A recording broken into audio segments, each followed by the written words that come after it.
The Inland Shark. Short fiction. According to this report, I reported, perusing an obscure column in the day's Elegant Ridge Gazette, always a boon for tidbits, the higher the ice cream sales across a decade of summers, the more attacks there have been by the hammer-headed mullet. This came as news to Alan, my that morning's companion, better known as Choppers. We were sitting in a street cafe judging people within the sunny morn. "Is that so?" he said, visibly puzzled. He thought it over. It would seem, he then surmised, that there is something in ice cream that's attracting the mullet. I knew he'd go there. I only told him out of sheer mischief. "That is one possible reason," I admitted, but sounded unenthused about it. For Choppers, though, it was the only reason he could entertain, and he looked upon it perplexedly for more than a minute. Then something horrid struck him. "What if," he said, "what if someone's putting something in the ice cream to attract the mullet?" I felt like I'd had a win right there. I could rely on Choppers to be entertaining. The mullet in question, listeners ought to be apprised, is a huge piscatorial abomination that lurks in waterways and sometimes billabongs and is widely known as the inland shark. It has been known to take a wallaby and sometimes a jumbuck, like in the song, and from time to time a fly fisherman or a canoeist or two. It lurches in a primitive frenzy. It sucks eels for breakfast. Its secondary predation is to terrify its prey with sheer hammer-headed ugliness. Attacks are somewhat seasonal and apparently have a direct correlation with ice cream sales. "Well," I said, trying to be helpful, "you know what they say about ice cream vendors?" "No, what?" Choppers replied, and looked at me like a slug. Well, that stumped me. I was certain Choppers would have known what they say about ice cream vendors. I had to make something up. "They say," I said, "that they're frosty-hearted Pied Pipers in flavoury music vans leading children through the twisted streets of summertime." "Yeah, I've heard that," Choppers admitted, and he seemed convinced. He was himself a dentist. You could tell by his splendid smile and his nervous disposition, and by his habit of trying to rebuild a shattered molar. I thought this molar was shattered, but he jumped right in. Who, he wondered, would want to do that? Namely, lace ice cream with shark bait. And more dastardly, why? It could only mean one thing. It was so bizarre, so devious, it was part of the plan to depopulate the planet, the very nexus of the New World Order. "Don't think the Fisheries and Wildlife Department isn't in on it," he said, stridently. We had already established that ice cream vendors were evil. It took only a slight push to send Choppers into full conspiracy mode. Apparently dentists are among the biggest advocates of conspiracy theories, some side effect from peering down people's throats all day. At this point, before Alan could go on, a small family of bodybuilders walked past, tourists, probably from Adelaide. The centre of the outfit was a crinkled gidget of a man, all muscles bulging in the southern sunshine. "I think it's time he stopped wearing children's T-shirts, don't you?" I jested, quietly, and Alan agreed. The guy had size 12 musculature and was wearing size 8 attire. Made the town look untidy. We watched him in silence. As I say, our favourite pastime was sitting judging people. "Chemtrails," Choppers said next, as the bodybuilders disappeared around the corner, heading towards the War Memorial. I looked at him. It always went to chemtrails with Alan. That's why I never patronised his professional chair. Once again, in reference to the ice cream and the killer mullet, I was reminded why I would never let him anywhere near my mouth.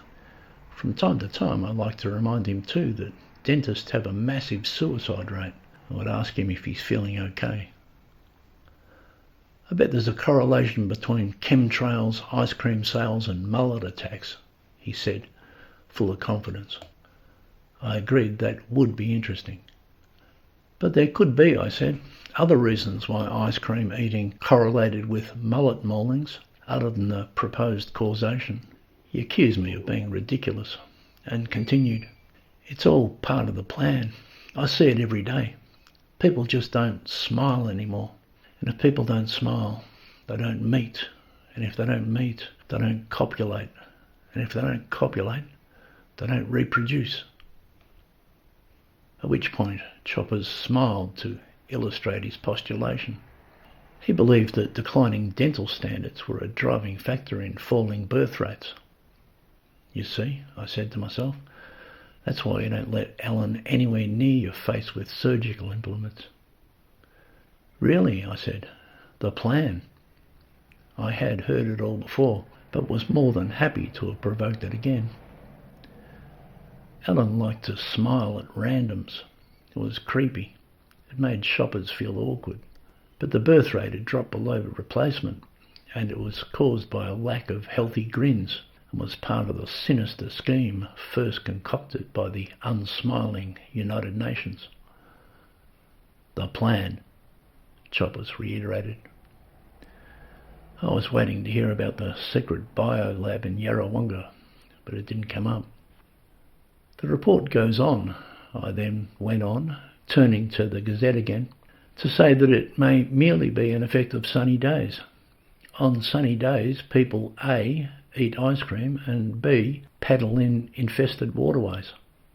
"They always blame the weather," said Choppers. He then nodded across the street. It was Colette Jensen speaking of a tire in disarray. She was out meandering. She did her buttons up wrong and sang ditties to herself all day. She was otherwise sour as an apple. "Well, she's consistent," said Choppers. Everybody said that about Colette.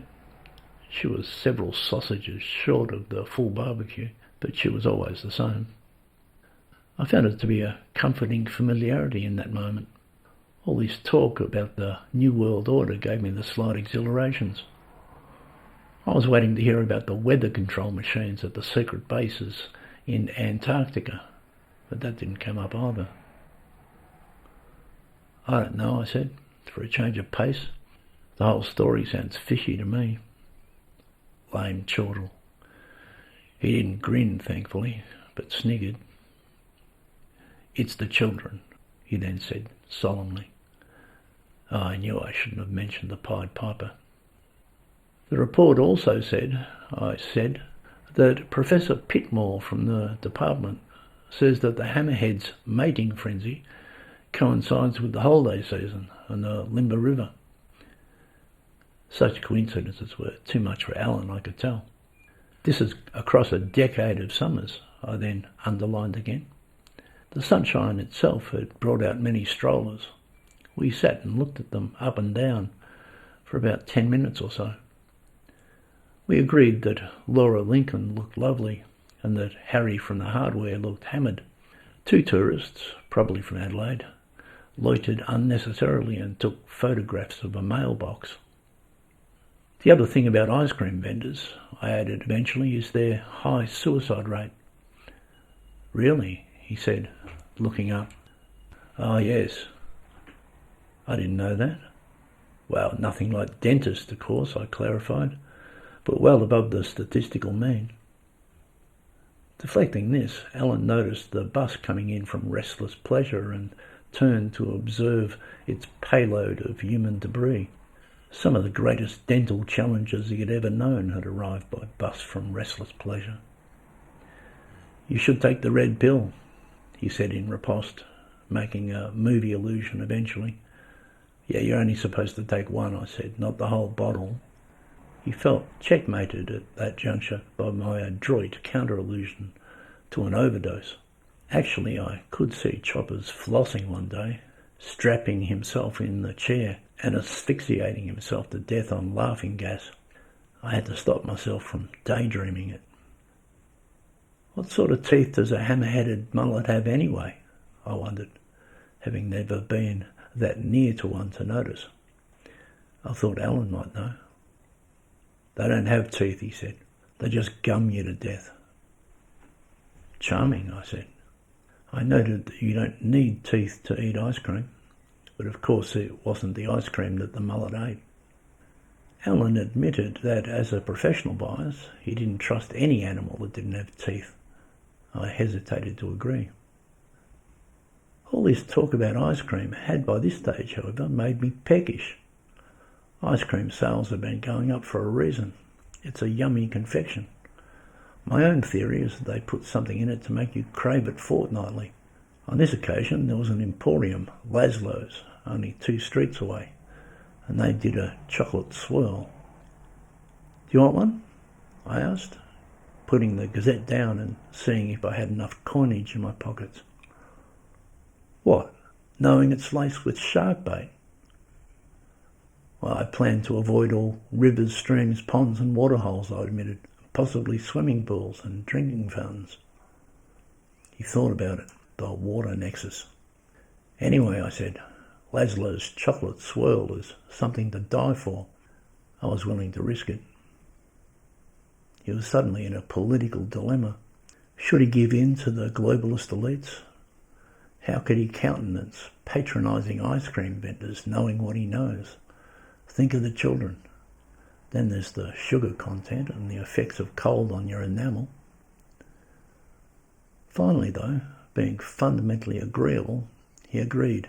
I knew him to be a weak-willed milksop of a man despite his red-pilled flirtations, and he didn't disappoint. As he stared into the mouths of unsuspecting patients, probing with stainless steel reflectors and busy clamps, sucking up the spittle with a tube, I knew he would be saying to himself, "You can't fight the Matrix." "It's all this talk about ice cream," he said, explaining. "And the southern sunshine, getting warmer in its steeper angles, forming sun traps against the King William Ranges. There is a local rendition of fortuitous microclimates. I personally suspected several of them probably had correlations with higher ice cream sales. There's just been no research. The inland shark, on the other hand, is the sort of freak monstrosity that attracts no shortage of funding, and professors like Pitmore from the department make a living on spurious correlations, for and against. Dentists, like choppers, suspect the worst and see foul play whenever commerce colludes with nature. It's fair enough in a way. Only a dentist can truly imagine a world ruled by social orthodontists. I had told him that his worldview was admittedly unassailable. Every conspiracy is right. Corruption in high places. Who can argue with that? Choppers said that the dental work of wealthy people confirmed it. I believed him. But what corruption in what high places? "You see that guy?" said Choppers, discreetly nodding. There was a young professional on the yonder. He was wearing those tight ankles that even I found suspicious. It was a dark blue suit, white shirt, dark tie, the whole kit and clobber. "Almost certainly an agent," Choppers said, claiming he could spot him. To me, he looked like a bank worker, a tosser. I was standing at this point, fiddling with coins in my pocket. Choppers stayed sitting. We watched the young professional cross the road. In the Chopper verse, he was a deviant operative that minute on duty in some unspeakable psyop. In my world, he was a harbinger of robotic know-it-alls infecting middle management. When he was safely over and strode off on his business, I snapped from my brief reverie and said, "Right, chocolate swell." Alan looked resigned.